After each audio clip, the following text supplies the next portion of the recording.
Hello once again. Spawn number 5. This is a interesting issue. My memory of it versus my current opinion of it kind of varies a little bit, but actually not too much. As I've said on previous Todd McFarlane Spawn stuff, I've been kind of railing on it pretty hard.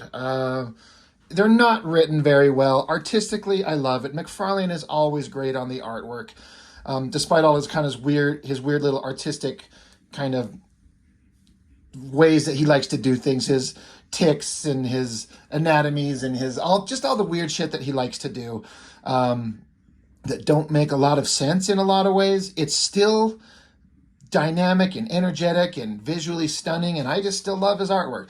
But story-wise, his previous books just they're not well written. And I remember for years everyone was giving McFarlane shit for his writing, and I never really saw it, but I do now. I like Spawn number 1 as a first issue, and part of it's probably tied to childhood nostalgia. I mean, Image Comics, Todd McFarlane's popularity and his power, so to speak. I mean, if you weren't there living it in real time as a teenage kid or whatever, it's kind of hard to explain it, but by God, was he just the coolest thing ever. Jim, Todd, and Rob, those 3 guys were just, you couldn't wait for the next thing. And so Spawn number 1, I think visually it's great. I think it's a reasonably good introduction to this. I don't want to call him a superhero because he's certainly not a hero. He's not an evil monster, but he's the pawn of Satan, really. So he's not exactly a hero. He's not Captain America or Superman. But I like issue 1. Issues 2, 3, and 4 artistically stayed just stunning, but story-wise, I'm just like, it took me a long time, as I've said, to just start to acknowledge that it wasn't great. I seem to remember thinking this issue was pretty good because it had kind of a singular contained story with a understandable point and narrative, and I got it. Now I just kind of flip through it again and kind of refamiliarize myself with it. And I still think that's basically true. I think there are a few points in it that are a little simplistic and naive in a way, but I think it's a valid effort, and I don't know. I think it's one of the better ones he's done.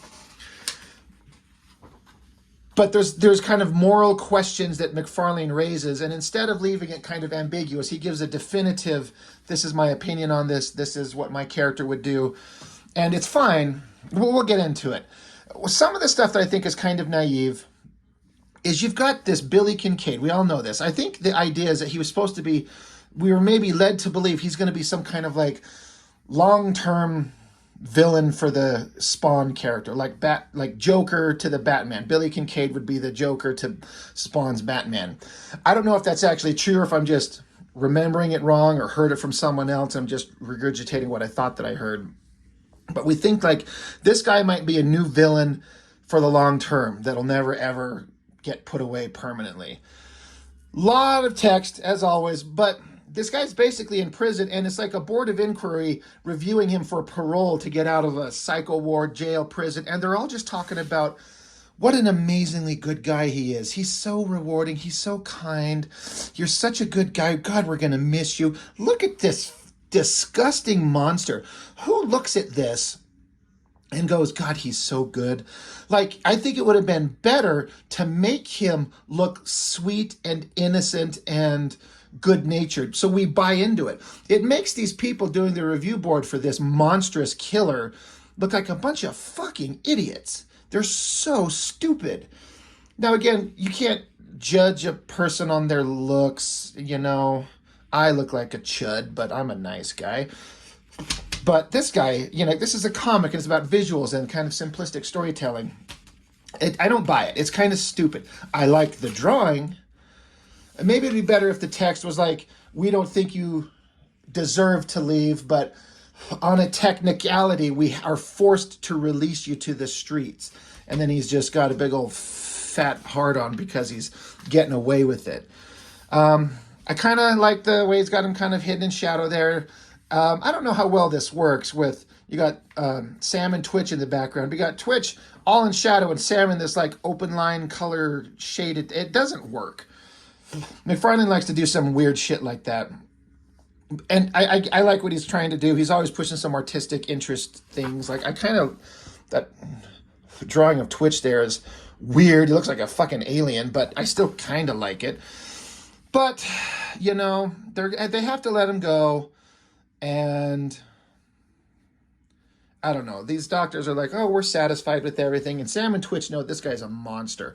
And so it kind of does a recap. Again, artistically, I love this. Like panel borders made in blood. How this guy's basically, he would disguise himself as like a ice cream, a guy who drives an ice cream truck. And then he just started kidnapping kids and murdering them horrifically. And he's just like, oh God, this is so great. I can't wait to do this again. And they have to let him out, and he says some evil cackling shit that's only Sam and Twitch hear or even seem to care about. And Sam is he's just beyond pissed off. He's like, so he's going to give us a big giant monologue. You know, it's McFarlane writing.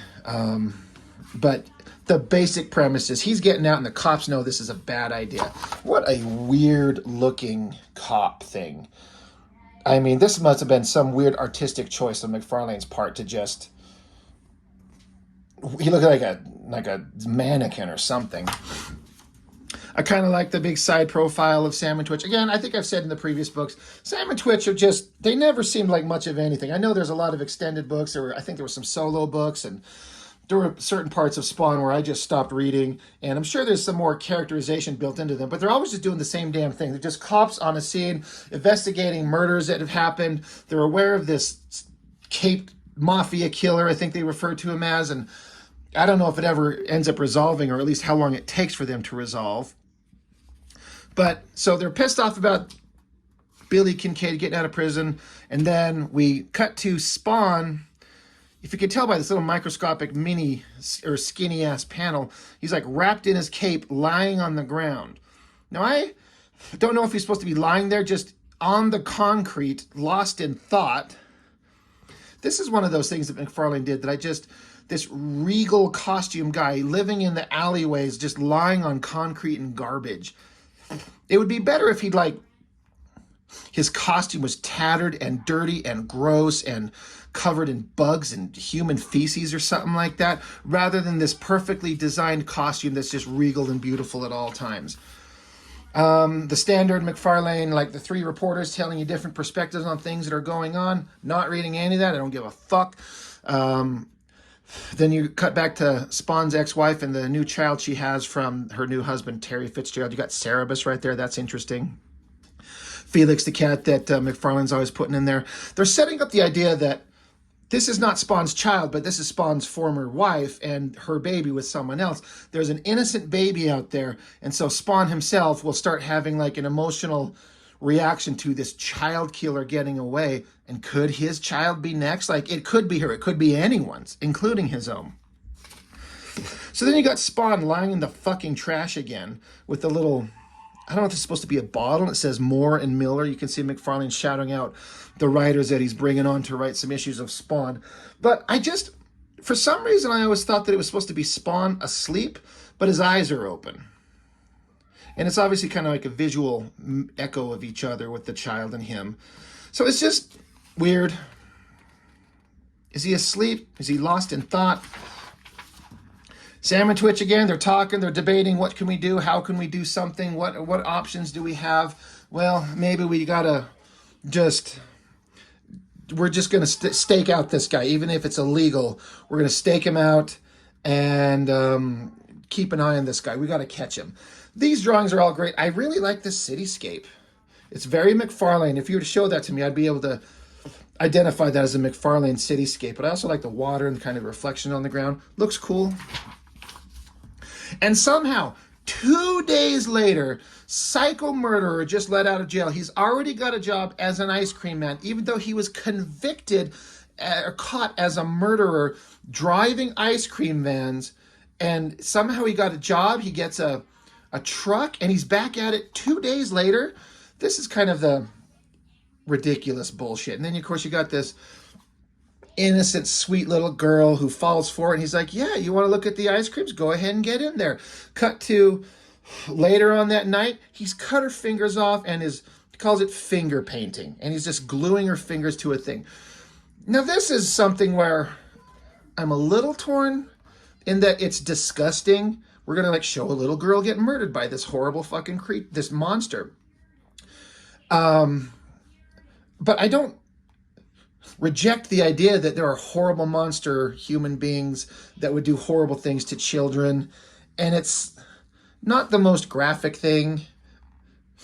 And McFarlane really wants to drive home a point of this guy is terrible. There are people that have done this type of stuff in real life, and what would you do? What would I do? What would he do given the opportunity to confront this person with no consequences? I guess it could be worse. Boy, you'll love it when I get into Curse of Spawn again. I just reviewed not too long ago Curse of Spawn #1, and I just thought it was just fucking terrible. It was so poorly written that the writer on it, I can't remember his name, but I remember just like once I opened it up and looked at the writer's name on Curse of Spawn, and it was just such pretentious horse shit. And then I think it's issue 4 or 5. I didn't collect the next couple issues of Curse of Spawn, but then for some reason I picked up issue 4 or 5. It was the start of a new story, and when I review that, I'll probably do it sooner than later. I fucking hate that story. It's actually beyond disgusting and edgelord nonsense, ridiculous bullshit it's so terrible and it's so edgy in the horrible shit that it shows people do. It's not awesome. It's not funny. It's not cool. It's just disgusting. Boy, I hate it so much. There's no comic I've ever just like, I hated it, but this is as close as I've ever come. This Curse of Spawn, this like 4-issue storyline where they introduce this new female character and the way that they bring her to existence. Why am I talking about that? I'm trailing off. I'm supposed to be talking about this. It's god-awful. That Curse of Spawn, when I see that go up, I'm just going to rage on that. Like, I always say I'm not here to insult the creative team. I'm there to insult the writer of that story. It's fucking disgusting. But, that being said, that's why this is, I mean, it's a child rather than an adult like in Curse of Spawn, but I don't know. I get the point. I don't know how else you could have done this better. You've got, now the bad guy's dressed up. I mean, this could enrage a lot of modern audiences, modern audiences for, that want to hear the message. But you got the fat guy dressed up as a woman. So there's like trans murderer kind of thing. And that could be like a played out kind of trope, like, trans people are murderers. Is that what they're supposed to imply? This is done in 1992. I don't know that it helps anything or makes any difference. It makes him seem like he's cuckoo, but he's cuckoo anyway. He's insane. And then there's like a shredded ass piece of the girl's outfit. He's got her fingers, and it cuts to Mama. You get back to Spawn's wife and her child. And again, they're just setting up like, this guy's murdering children. Could she be next? Spawn's just walking around a bright, sunny suburban neighborhood in a trench coat and a hat. Like, that doesn't stand out. So he's just standing there. He's thinking about it, reminiscing about how he lost his life, and this was his wife, and this could have been his child, and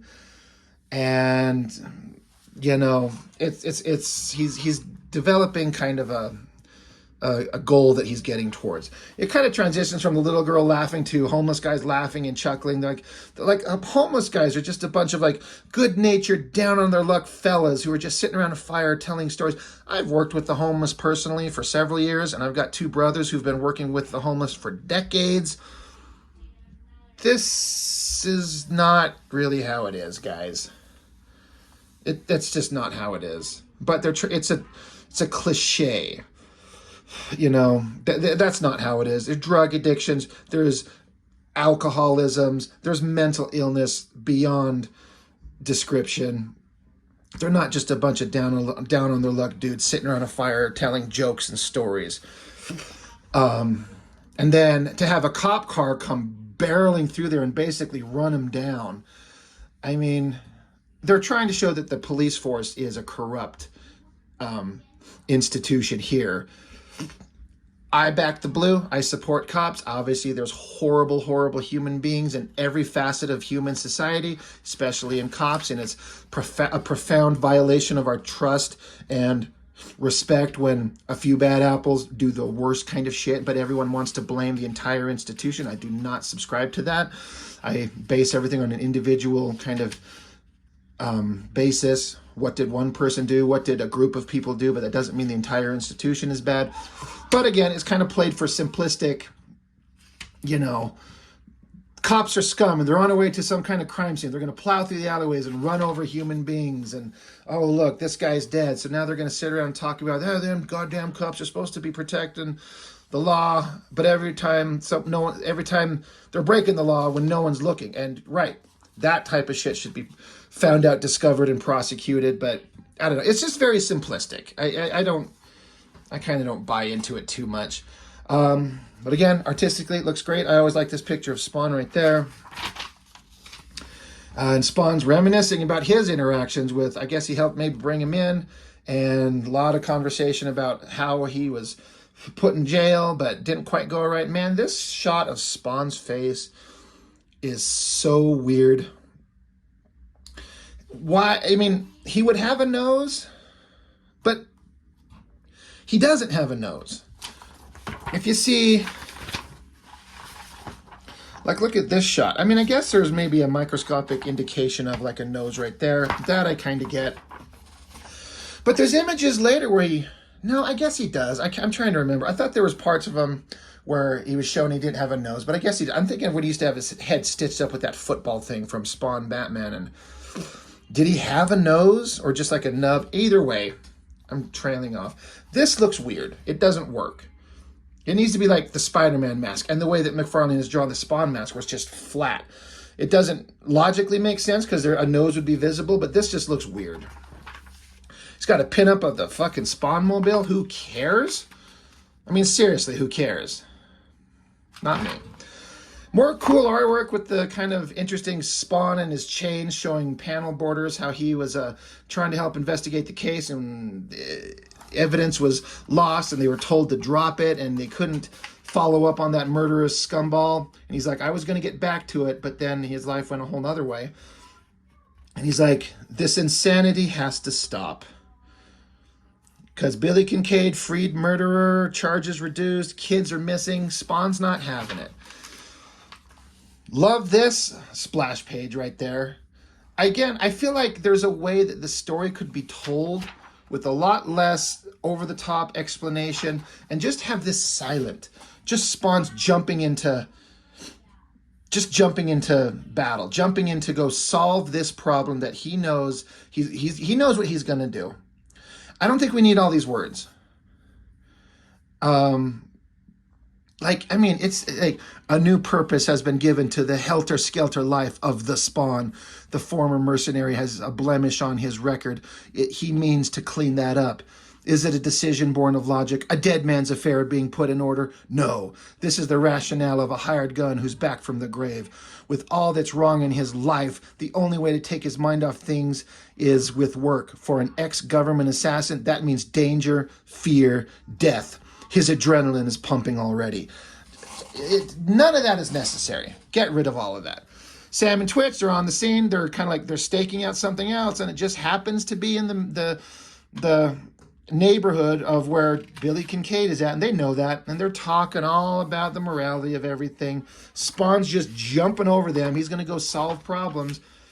He's way high in the sky. And you got Billy Kincade. He's just in there. He's awake. He's bored. And he wishes he had something to do. He's like, I'm going to go out and find some kids and murder the shit out of them tomorrow. But what am I going to do to entertain myself? And then he finds like the bloody clothes of the kid he just murdered. And he's like, oh, that sounds great. Spawn happens to I guess he's looking through the window. He sees him. He sees him doing something disgusting. And then Spawn's the child of his wife. Not his child, but his wife's child.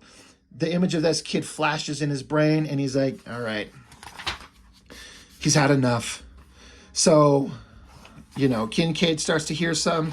Twitch sees a flash of Spawn's cape. He's like, oh, shit, I think he's here. So they jump out of the car. Billy Kincade grabs his knife. He's like, come out, wherever you are. I'm going to kill you. Spawn busts through the door. Sam and Twitch are running. Billy Kincade looks frightened.